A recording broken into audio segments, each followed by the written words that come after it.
Hi everyone. I don't know if you can hear Safi in the background. I've opened the front door. She's not an outside cat. I think there's another cat in the garden. She protects her space.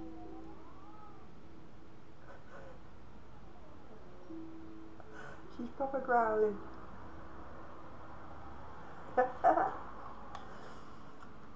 Oh, actually,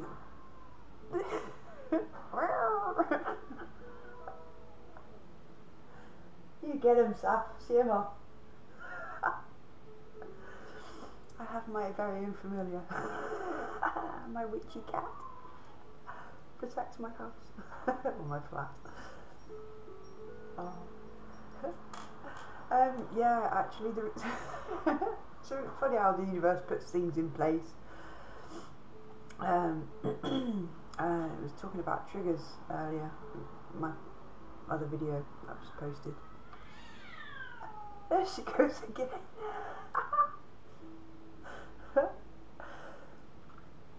I think this is the universe trying to get my head in the right place to actually say about this. Yeah, a bit of a confirmation there. Ding dong.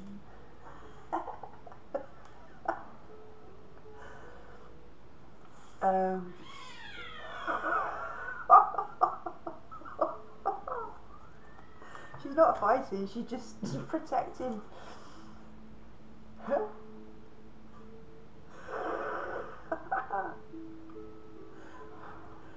Oh, the reason that was doing this video, if the cat doesn't keep interrupting me, it's about triggers again. Now, I was talking about 3 other ones that I was going through at the moment, and I completely forgot, and it's just triggered me again. It's Father's Day tomorrow, 19th, Sunday. Now obviously I lost the man who raised me just before his birthday last year. I think it was December the 3rd. That's when I found out about it anyway. Yeah, so obviously I've just been on Facebook and people are going on about Father's Day and, you know, having these adverts pop up, and it's, oh well, yeah. So it's just triggered me into writing a little poem for him, so I should be reading that out tomorrow. Hopefully without a cat screaming. Yeah, I got quite upset reading it, but I hope you can hear that. I just don't think I'm going nutty. Yeah, I've got a nice bottle of wine for him. I'm gonna have to go and check that. I'll be back in a sec. I'm back. She's not fighting, she's just screaming at another cat. There's a little black, mainly black, but like little white paws, lives down the road a bit. He's come to investigate because my front door's open. He's a lovely little thing. When I had a cat flap up, I've woken up to his green eyes staring at me in the middle of the night. Safi growling. But yeah, she gets protective when it comes to him. But yeah, she was only at the front door like screaming at him, and when I come to the top of the stairs she shot out and chased him off. She's still out there now. He's gone down the road. But yeah, I have a nice poem to read out. Sorry about all that. But I do think that was maybe my dad's way of making me from an upset state to a happy state. Because yeah, I'd like to remember him, and I've just wrote out a nice, well, a few pages. That one and a couple more. To read out tomorrow with a bottle of wine to remember him. I don't drink, but I'm going to pour out 2 glasses. I might take a sip, I might drink the whole glass, but the other one's going to be there for him. And just a day to remember him, I think. But yeah, hopefully without the cat screaming. Oh dear, yeah. She likes to protect her grounds from invading little cats. Yeah, my daughter's, offered me a couple of cats um, to keep with Safi, and I'm like, no, she doesn't like them anymore. She really doesn't. I mean, we had Squeak when I moved here 3 years ago. I had 2 cats. Unfortunately, I'd not had Squeak neutered. He was a male, and he ran off chasing women. Well, not women, but female cats. I've not seen him. I have seen him around, but very scarce. I think there's a woman up the road that may have adopted him. I'm hoping so. Yeah. But she tolerated Squeak because she was with him for I think about 4 years, and she would only just tolerate him. He'd jump on the bed where she was. She'd either bat him or she'd get off the bed. But they got to the stage when I moved in here that they'd actually both stay on the bed, but on separate sort of like ends. But he, like I say, he did go missing. He went chasing. It was a bit strange really for him, because where I used to live, I used to be able to leave the back window open for him. And he used to be able to get in and out whenever he wanted to. But I lived right next to big open, I say open fields. It was like woodland, and then there was farms, and there was a river at the back of me. It was an open area, so lots of things to chase, lots of wildlife, lots of cats, and there's lots of cats around this area as well. And there's a park not too far down the road. So yeah, I think he just went out chasing, because I didn't have a cat flap or anything at the time. He just didn't come back. I'd left the door open and things like that as much as I could, but he didn't come back. He did come back at one stage. I think it was about 3 months. He came trotting back in, just out of nowhere. And then he went off again. I'm not quite sure if Safi was a bit sort of like offish to him again, which he was. It might have contributed into buggering off, but I don't know. I have seen him out and about. There was just looking out my kitchen window, and I saw him across the road. I've not seen him for about 7 months. I just started Squeak, and he jumped. Like, oh, hello. Turned around, looked at me straight away, come trotting over.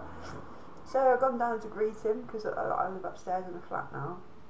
So I opened the front door, gone down at the front door, greeted him, and he was all purring. He looked battered, like he'd been in a few fights, like scars on his face and things like that. Proper wildcat, but still Squeak, So yeah, I went upstairs to get him some food, but by the time, I was calling him and everything, but by the time I'd come down with a bowl of food, which wasn't, it was what, a minute at most, up the stairs, grab the food and back down. Yeah, he disappeared again, so, and I've not seen him since. That's got to be over a year now. But I do think that there's a lady up the road.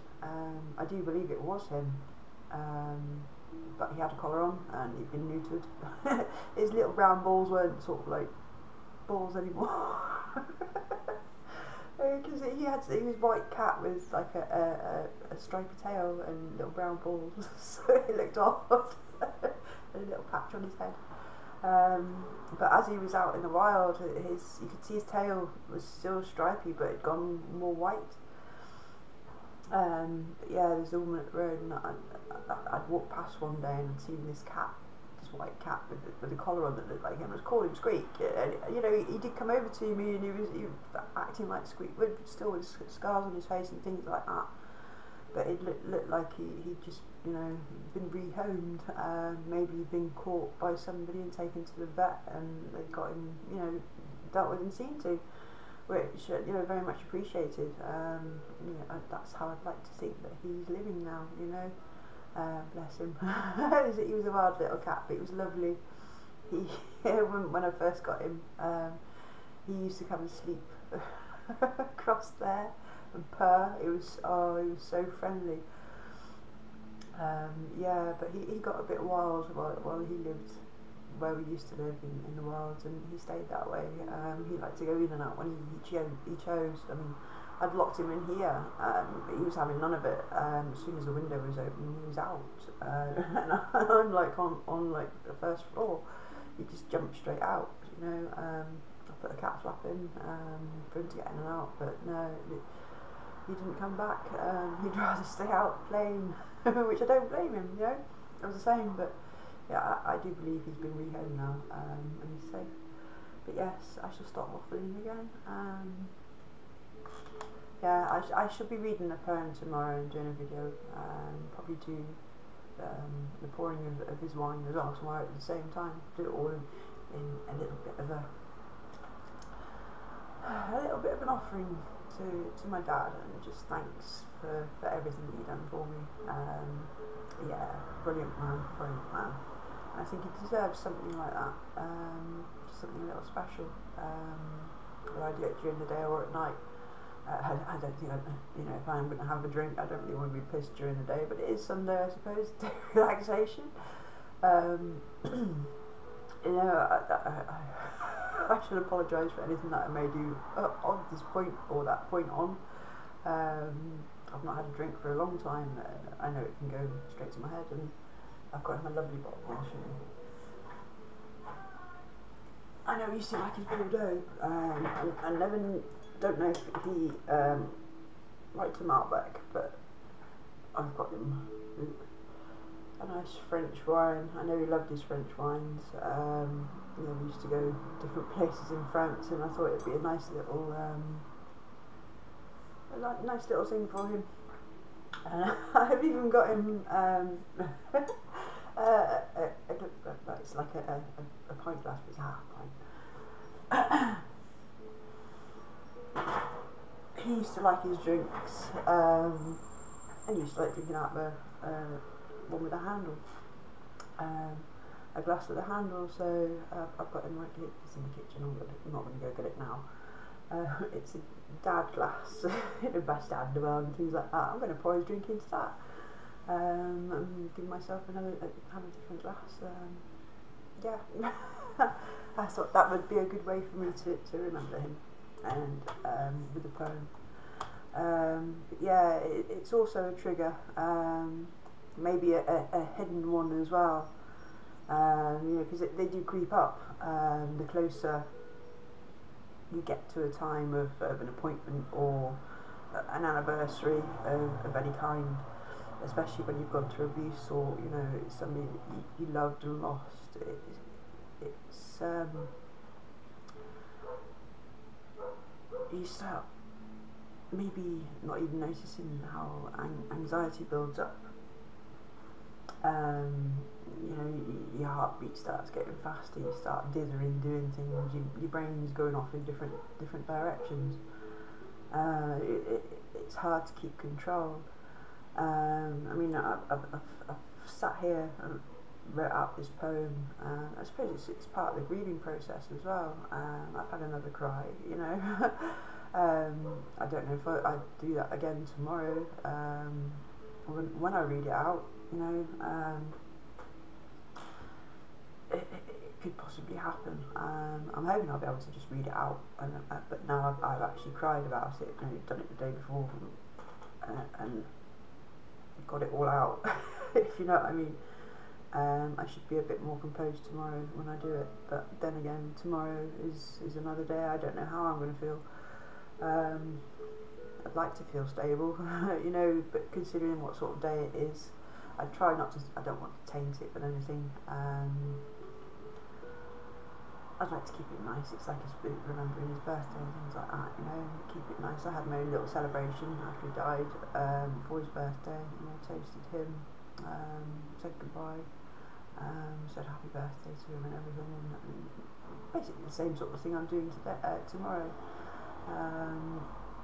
I think it's important for me for grieving and moving forward. I just like to share how I do it. I suppose everybody's different, you know. This might be a way somebody else can have ideas on how to cope. with certain family issues, I suppose. You know, I would like to be celebrating Father's Day with my family, but it's just not possible. It really isn't possible. Not on my, well, yeah, on partly my aspect because of the mental health issues, but you know, the ball's in their court.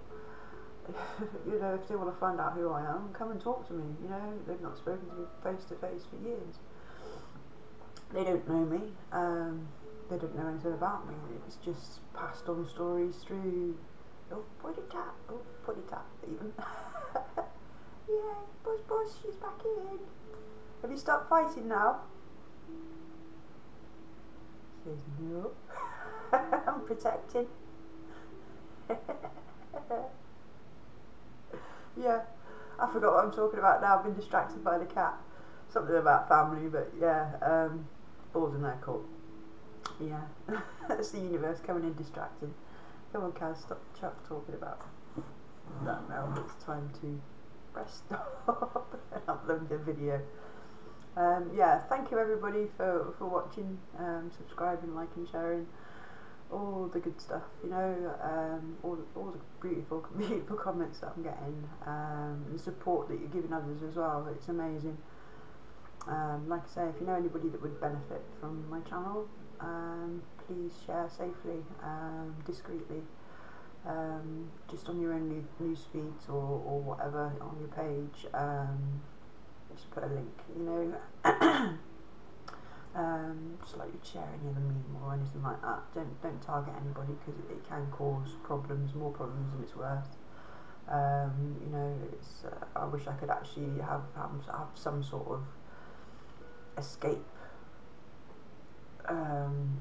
thing set up on YouTube, you know, for that sort of thing, you know, domestic violence sufferers. They need to have some sort of knowledge base where they can go to, but you know, like if a partner's coming in and they can shut it down straight away and have no recollection of record of any sort of thing on the computer. I could do something like that on this, you know. They have it on, you know, domestic violence help pages and things like that, things to do with abuse and stuff. I'll be doing a bit more about that in the future actually. Once I figure out how I can put my face in the video and show you exactly what I'm doing and pointing things out and stuff, and how to get, well, especially in this country anyway, how to get help, and also just a knowledge base on certain abuses and how they affect the brain. There's a few organisations out there, you know, for childhood abuse, domestic violence. It'd be nice just to talk about that, how I found out and what I found out for myself. I mean, I reckon a lot of people will be able to relate to it, just from the abuse that they've gone through, whether it be through the family, growing up, or later on in life, you know. It all has an impact, and there are people that still need the help out there to find this information out. And if I can help somebody, you know, get through the same sort of thing that I have by using the same sort of tools that I have, maybe it'll help in certain aspects, and maybe they'll find, you know, branch off into different things, different areas that will help them even more, because everybody's gone through different abuse scenarios, everybody's different genetic makeup as well, you know. It can be a contribution to certain aspects, you know. But it just helps guide people where they wouldn't know, necessarily know where to start looking, or you know, maybe even don't take it into consideration certain facts, because until you start delving deep into it, you don't. And I've done a lot of research, and I've done a lot of delving deep into organisations and things, and I've read a lot of information, but I've only taken on board what's relevant to me, on all aspects, you know, because we've all lived differently, and I'm giving my view on the impact it's had on me, and good and bad, you know. The abuse side of things, the trauma side of things, the mental health side of things, the healing side of things, dealing with it, you know, the coping skills, good and bad, you know. I mean, if I had somebody out there that could have said that to me, God knows how long ago, you know, I would have paid attention, I think, because I can relate to it, you know, or I could have related to it. You know, it's not until you see somebody going through something and you think, like, oh, fuck, that's me. You know, it's, you don't know, and until it's there slapping you in the face, you won't know, and you won't know how to move forward, and you will feel trapped in certain relationships and certain partnerships, and it's just not that sort of well known for you to go and find the information. You've got to be a victim and to know the victim outlets to be able to find it, to search it. You know, it's a shame, really. You know, there should be a lot of more media. I know you can go in sort of like toilets and pubs and bars and things, and you have this little sticker like domestic violence and a little number, you know. Yeah, and there's the Ask Angela. You know, if you find yourself in a bar or a pub or a nightclub or anything, you know, and you just go up to the bar person or the bouncer and, can I speak to Angela, please? And they know for straight away what that's about. They know that you're in trouble, you don't feel comfortable with the company that you're in, you feel threatened and you need to go home, and they will order you a taxi straight away, you know, and they will make sure that you get home safely, you know. That's what it's all about. But until you know that there's those sorts of things out there, you don't you don't know there's help. It's the same as being in trouble when you're online. If there's somebody, you know, if you've been abused at home and you're in danger and they're around, there's just a simple, I'm in trouble, you know, that's it, with a thumb inside onto the palm, and then close your hand. That's a sign for I'm in trouble, I need help now, please help me. Yeah, I'm getting welled up with that, you know. I can feel this is part of being an empath.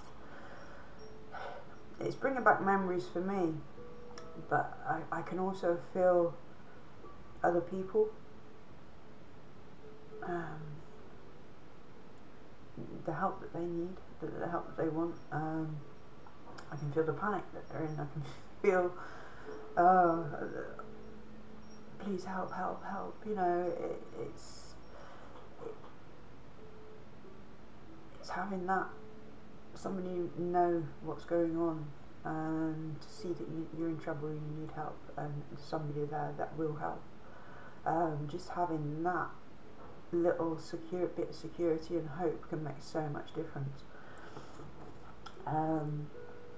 But I can feel, you know, how somebody would feel if they are sat in that situation and they do need help, because I have been there.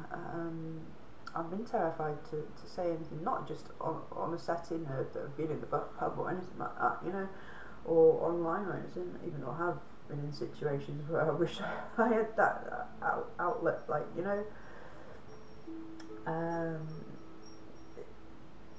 If I'd had those outlets and had that knowledge, then, you know, maybe my life would have turned out a lot different. But then again, maybe I would have turned out a lot different. I don't know. There's so many different aspects, and this is what I try not to focus on, because I have done for so many years, and that's what fucks my head up. Fuck anybody's head up trying to work out crap. It really is, you know. It's like working out the lies of a narcissist. This is why it fucks your head up, because your brain can't make sense of the lies, so it just goes. It decides it's not playing anymore. I can't work this shit out because you're not meant to work it out, and your brain just goes, oh, I can't go with this, that's enough. But yeah, so many different aspects to triggers and everything, and healing and coping. But I do hope that I am helping somebody out there just to recognise other people, recognise themselves, you know, because that's what it's all about. It's learning about who we are, who everybody else is. Well, for me it was, for my healing, definitely. It was one of the key issues. Yeah, one of the key issues into moving forward, getting out of that hole, and that toxic pattern. Just not knowing what to do and where to go. But yeah, if I can halve that journey for you by, you know, like I say half, even a tiny percentage, you know, just to get you on that journey, it would do the world of good, and it'll make me just feel brilliant. It really would, you know, to see other people heal, especially with some of the knowledge that I've passed on. It's amazing, you know, especially when you've spent your life thinking that you're worthless, you know, that your opinion doesn't matter, and you find out that actually, yes, it does. In whatever aspect it comes out. I mean, I'll come out with bullshit, I'm sure I will. I come out with a lot of crap, really random stuff. But it's never to offend, and a lot of it's for making people laugh, you know, for humour. A lot of it is intellectual, you know, just observations, you know. When you've had your voice taken away from you, that's all you can do, is sit back and observe what's going on. And now I've got a chance to speak about it all, you know, because I've spoke about it all in my head for so many years, it may as well come out of here now. It's helped me along the way. It's also been a curse in some aspects, having an emotional personality disorder, or being an empath. Like I say, like you just witnessed, I feel people's energy. I put myself in their position of whatever it is, danger, anger, fear, happiness, sadness, it doesn't matter. And up until a few years ago, well actually up until November last year, until I realised and understood a bit more about myself and what I was going through, the changes I was going through mentally. It wasn't until then that I understood and I accepted a lot about myself, a lot about my situation. You know, I've had to go through a lot of stuff to become the person that I am. You know, and being an empath is the best thing that could ever have happened to me. You know, to be a nice, kind, loving person. You know, that's something that I value in others. You know, and that's something that I mirror in others as well. You know, I see their good sides until they prove me wrong. You know, and then I still see the goodness in them. I wish that they could change, or you know, grow, heal. You know, I don't ever want to change anybody. I just want them to heal. You know, and you can't control anybody. You can't force them to heal. You know, you've got to plant the seeds and let them do that at their own pace. That's if they do it at all. You know, you can take a horse to water, but you can't make them drink, like they say. But you know, that's all I'm offering is a chance to learn, of, you know, a different way than the doctors, but having some of the doctor's knowledge there with it, and then transforming it into your own life. It's been a way forward for me, so you know, I'm just an average Joe or an average Kaz. I'm just me, you know, I'm nothing special, you know, I wasn't brilliant at school or nothing like that, you know, but I've learned how to move forward, and this knowledge has got to be shared. Like I say, whether it's the same way you can move forward or not, I don't know. Some of these aspects I've been handing on to my friends, and I've seen them heal, so you know, it just makes sense that yeah, there's aspects of what I've gone through that are working for other people as well as myself. Tried and tested. You know, I like experiments. I've been the biggest experiment for the last 11 years really. biggest experiment on myself, just to prove to myself and to my family why I've been like I am, why I do things. I know why I am. I've done the research. Whether they accept it or not, that's up to them. You know, that's their prerogative. You know, if they want to stay in the dark, fair enough. I can't control that. All I can do is educate them as much as I can. You know, it's up to them to whether they want to follow it on with facts and link up all the dots. You know, because they will in the end if they do it. You know, it's not just so the truth's revealed. It's so that they learn to heal as well. You know, because when you start understanding the truth, you can't help but heal. A lot of past traumas and past problems, they go away. You know, you start to love yourself. All these anxieties go away. They do creep up again now and again. You know, like I've just been doing with the triggers and that. You know, anxieties about going to appointments and exes popping out out of the blue. And, you know, those sorts of things. I'd still get anxiety if I was contacted by the family. That would be my biggest trigger. You know. I don't know what I'd do. If they tried to make contact, and it depends on the context really. If it was for more slagging off and, you know, putting me down and this, that and the other, accusations, then yeah, it will trigger me. And I'd have to fight hard for those triggers, to keep those triggers from progressing into something worse. But if it's on oh, we understand, can we sort things out level, then that would be a whole new experience for me. I don't know how I'd actually react to that. I mean, I'd like for that to happen, you know. I'd like for the family to actually open up about themselves and who they are and what's happened. You know, it's all forgivable stuff. I've had to let go of so much stuff, you know. If I can do it, I'm sure the fuck they can do it too, you know. Like I say, I'm nothing special. You know, it's dropping the guilt trips on yourself. It's dropping the lack of self-worth. It's dropping the blame. It's dropping the jealousy. It's dropping the fucking twisted one-upmanship. It's dropping everything. And just seeing it for as it is, you know. It's a fucked up family that's done fucked up things, you know. Admit it and get over it and move on. Fuck's sake, don't keep us all there in the same place over and over and over and over for God knows how many more years.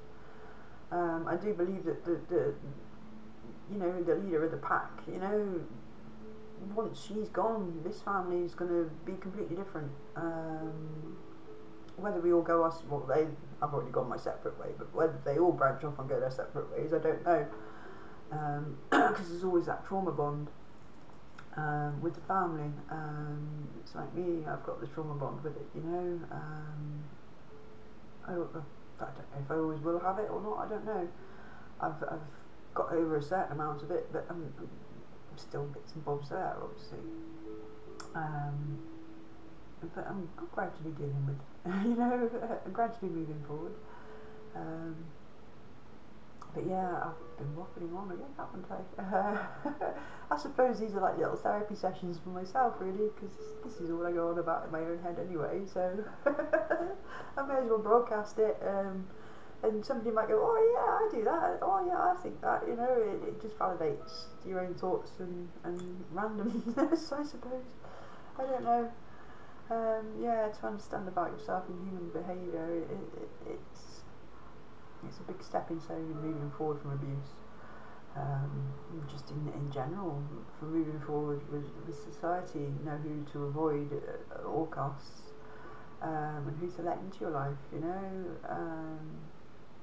Trusting people is a big part of our daily lives, you know. We hand over our lives to certain people every day, you know, the governments and everything. We trust them with how they run our world, and unfortunately they run it like a toxic relationship. and really abused.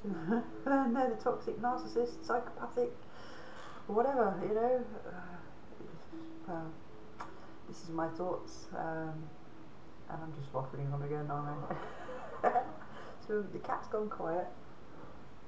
She's there somewhere. Yeah, there she is. Oh, I've got to get used to this. So it's back to front. This camera. There she is. Sophie, push, push. Hello. Have you sorted them out now? Have you protected the flat? No. Yeah. I'm sure she'll be off again later. But thank you everybody for watching. Take care, love you lots. Bye bye.